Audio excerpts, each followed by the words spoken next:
আসসালামু আলাইকুম। Mitu's cookbook and ফ্লেয়ারের শীত স্পেশাল এপিসোডে সবাইকে স্বাগতম। আজকে থাকছে চিতই পিঠার রেসিপি। দেশে কিংবা বিদেশে নতুন রাঁধুনি, ব্যাচেলর কিংবা এখনও যারা চিতই পিঠা বানাতে গিয়ে স্ট্রাগল করছেন, যে কেউ এই রেসিপিটি ফলো করে পিঠা বানালে পিঠা হবে 100% পারফেক্ট। উপরটা নরম, নিচটা ক্রিস্পি আর অসংখ্য ছিদ্রযুক্ত।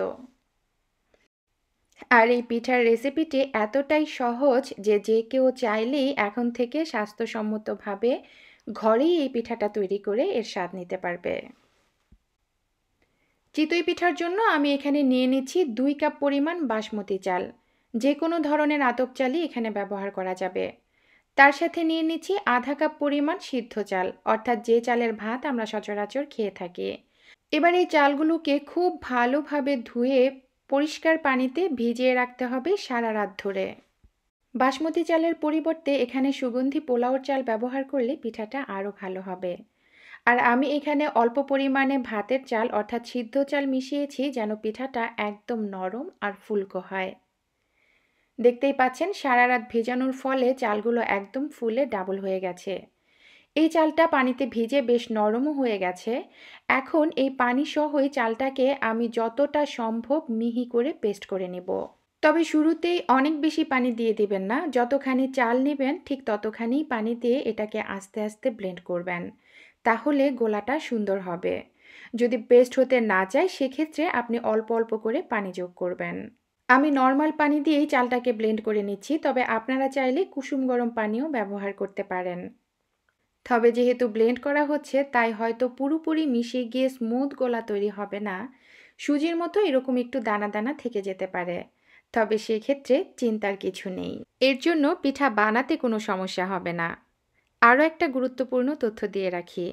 আপনাদের কাছে যদি সিদ্ধ চালটা অ্যাভেলেবল না থাকে সেক্ষেত্রে সিদ্ধ চালের পরিবর্তে আপনারা সামান্য কিছু ভাতও ব্যবহার করতে পারেন। অর্থাৎ 2 কাপ আতপ চাল সারা রাত ভিজিয়ে রেখে ব্লেন্ড করার সময় 2 টেবিল চামচ পরিমাণ রান্না করা ভাত মিশিয়ে দিতে পারেন। তাতে করেও কিন্তু পিঠাটা বেশ সফট হয়। সবগুলো চাল ব্লেন্ড করা হয়ে গেছে। এই পর্যায়ে এটাকে দেখতে বেশ ঘন লাগছে।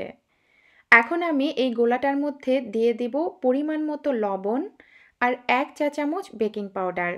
বেকিং পাউডারটা অবশ্যই স্কিপ করতে পারেন, তবে আমি কোনো রিস্ক নিতে চাই না তাই এখানে 1 চা চামচ পরিমাণ বেকিং পাউডার ইউজ করেছি। এবার খুব ভালো করে নেড়ে বেকিং পাউডার আর লবণটা এই গোলার সাথে মিশিয়ে দেব। তারপর এখানে অল্প অল্প করে পানি দিয়ে গোলাটাকে অনেক পাতলা করে নেব।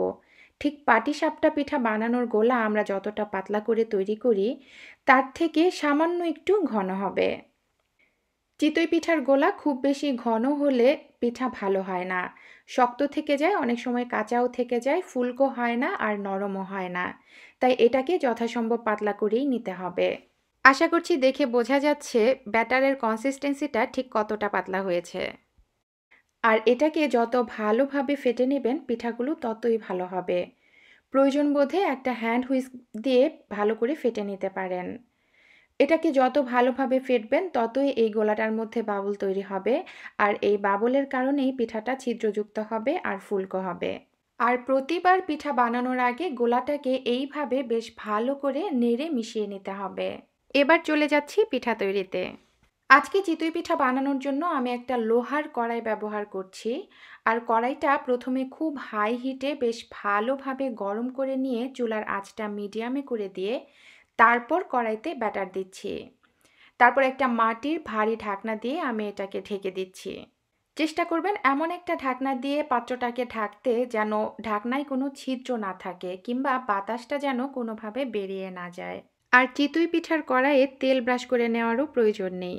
কড়াইটা যদি ঠিকঠাক মতো গরম হয় আর চিতই পিঠাগুলি যদি পারফেক্ট হয় তাহলে এমনি এমনিই কড়াই থেকে উঠে আসবে।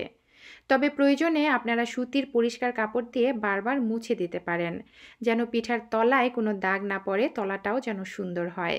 চিতই পিঠার জন্য লোহার কড়াই লাগবে এমনও কোনো কথা নেই। সব কিছু যদি ঠিকঠাক থাকে অ্যালুমিনিয়ামের কড়াইতেও চিতই পিঠা ভালো হয়।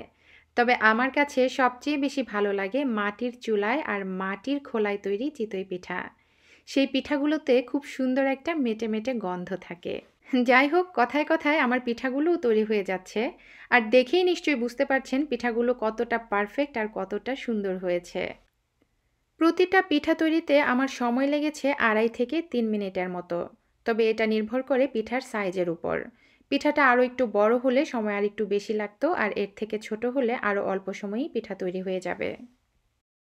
আরও একটা গুরুত্বপূর্ণ তথ্য আপনাদেরকে দেই। প্রথম চান্সেই যদি আপনার পিঠা সুন্দর না হয়, যদি দেখেন কাঁচা থেকে যাচ্ছে কিংবা পিঠাটা ঠিকমতো ফুলছে না, সেক্ষেত্রে বুঝতে হবে আপনার পিঠার ব্যাটারের কনসিস্টেন্সিটা ঠিক নেই। তখন আরও একটু পানি মিশিয়ে ব্যাটারটাকে পাতলা করে নিতে হবে। আশা করছি এই ভিডিওটা দেখার পর আর এই ভিডিওর প্রত্যেকটা টিপস আর ট্রিক্স মাথায় রেখে আপনি যদি চিতই পিঠা তৈরি করেন, তাহলে আপনার পিঠাও হবে এতটাই পারফেক্ট, সফট আর এরকম ছিদ্রযুক্ত। ইনশাআল্লাহ আজকের এই পিঠার রেসিপিটি আপনাদের কাজে আসবে। সবার জন্য আন্তরিক শুভকামনা জানিয়ে আজকের মতো বিদায় নিচ্ছি। আল্লাহ হাফেজ।